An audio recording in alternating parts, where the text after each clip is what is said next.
us healthy and happy as we go through life. If you were going to invest now in your future best self, where would you put your time and your energy? There was a recent survey of millennials asking them what their most important life goals were. And over 80% said that a major life goal for them was to get rich. And another 50% of those same young adults said that another major life goal was to become famous.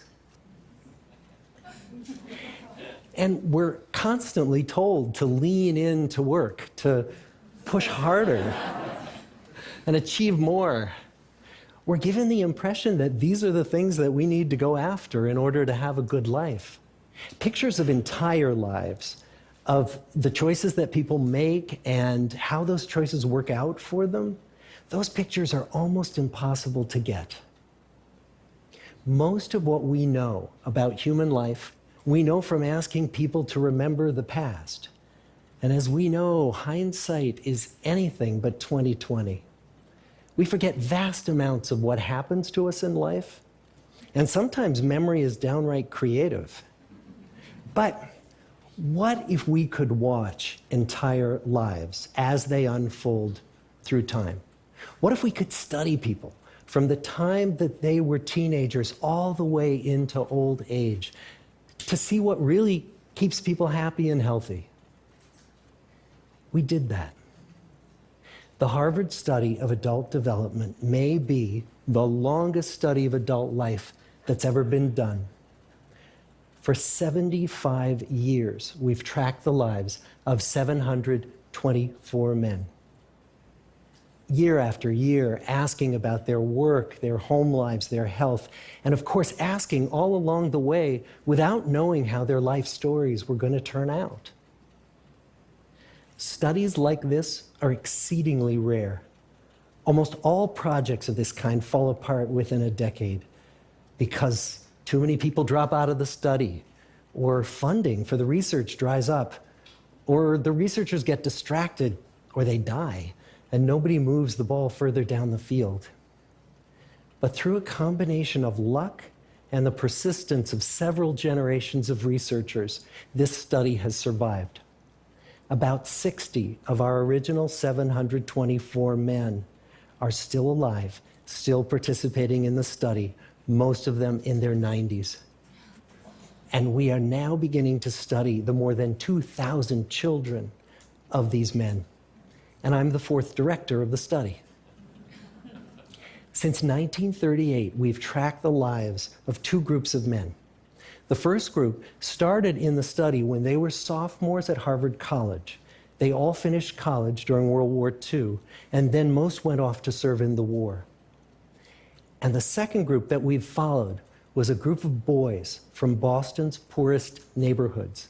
Boys who were chosen for the study specifically because they were from some of the most troubled and disadvantaged families in the Boston of the 1930s.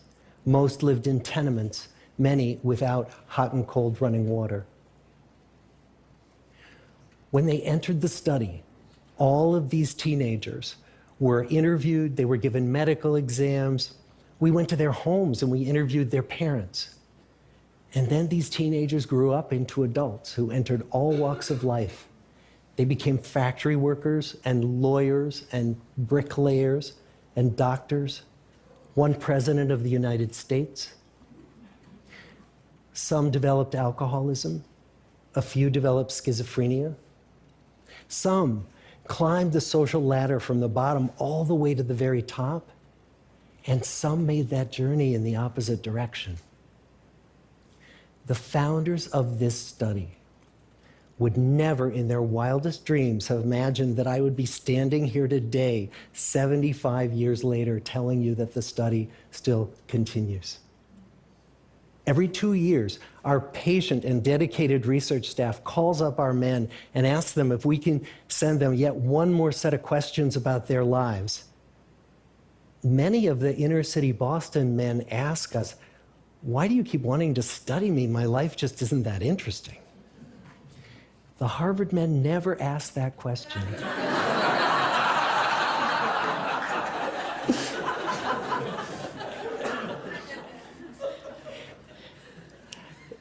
To get the clearest picture of these lives, we don't just send them questionnaires. We interview them in their living rooms. We get their medical records from their doctors. We draw their blood. We scan their brains. We talk to their children. We videotape them talking with their wives about their deepest concerns. And when about a decade ago we finally asked the wives if they would join us as members of the study, many of the women said, it's about time. So what have we learned? What are the lessons that come from the tens of thousands of pages of information that we've generated on these lives? Well, the lessons aren't about wealth or fame or working harder and harder.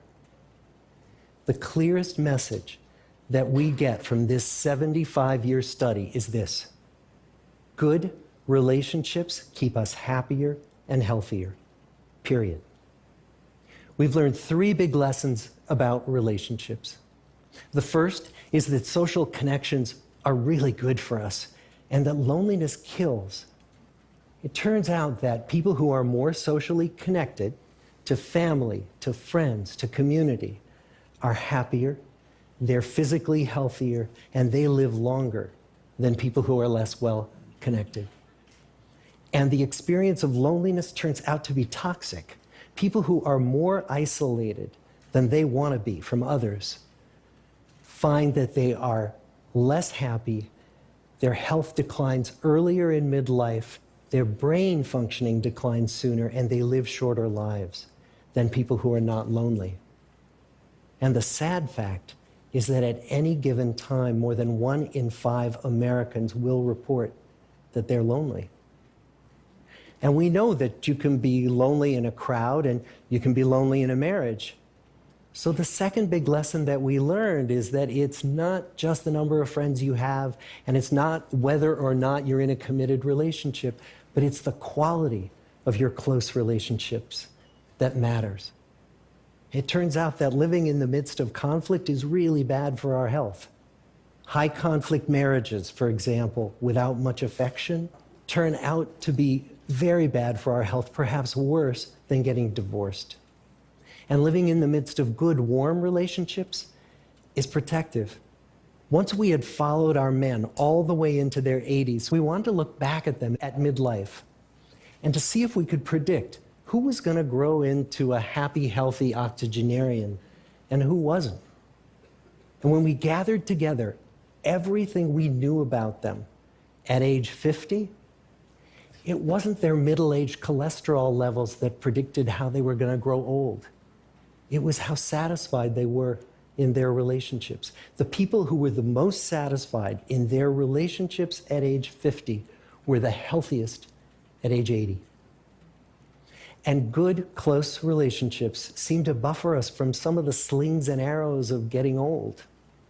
Our most happily partnered men and women reported in their 80s that on the days when they had more physical pain, their moods stayed just as happy. But the people who were in unhappy relationships, on the days when they reported more physical pain, it was magnified by more emotional pain. And the third big lesson that we learn about relationships and our health is that good relationships don't just protect our bodies, they protect our brains. It turns out that being in a securely attached relationship to another person in your 80s is protective. That the people who are in relationships where they really feel they can count on the other person in times of need, those people's memories stay sharper longer. And the people in relationships where they feel they really can't count on the other one, those are the people who experience earlier memory decline. And those good relationships, they don't have to be smooth all the time. Some of our octogenarian couples could bicker with each other day in and day out. But as long as they felt that they could really count on the other when the going got tough, those arguments didn't take a toll on their memories. So, this message that good, close relationships are good for our health and well-being, this is wisdom that's as old as the hills. Why is this so hard to get and so easy to ignore?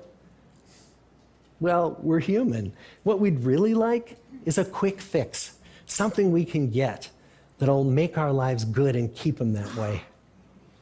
Relationships are messy and they're complicated, and the hard work of tending to family and friends, that's not sexy or glamorous. It's also lifelong. It never ends. The people in our 75-year study who were the happiest in retirement were the people who had actively worked to replace workmates with new playmates. Just like the millennials in that recent survey, many of our men, when they were starting out as young adults, really believed that fame and wealth and high achievement were what they needed to go after to have a good life.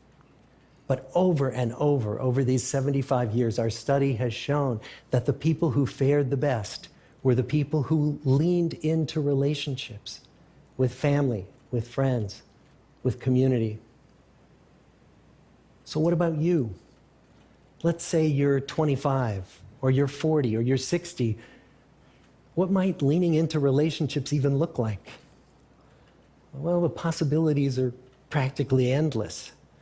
It might be something as simple as replacing screen time with people time, or livening up a stale relationship by doing something new together, long walks or date nights, or reaching out to that family member who you haven't spoken to in years, because those all too common family feuds take a terrible toll on the people who hold the grudges. I'd like to close with a quote from Mark Twain. More than a century ago, he was looking back on his life, and he wrote this: "There isn't time. So brief is life." He was looking back on his life, and he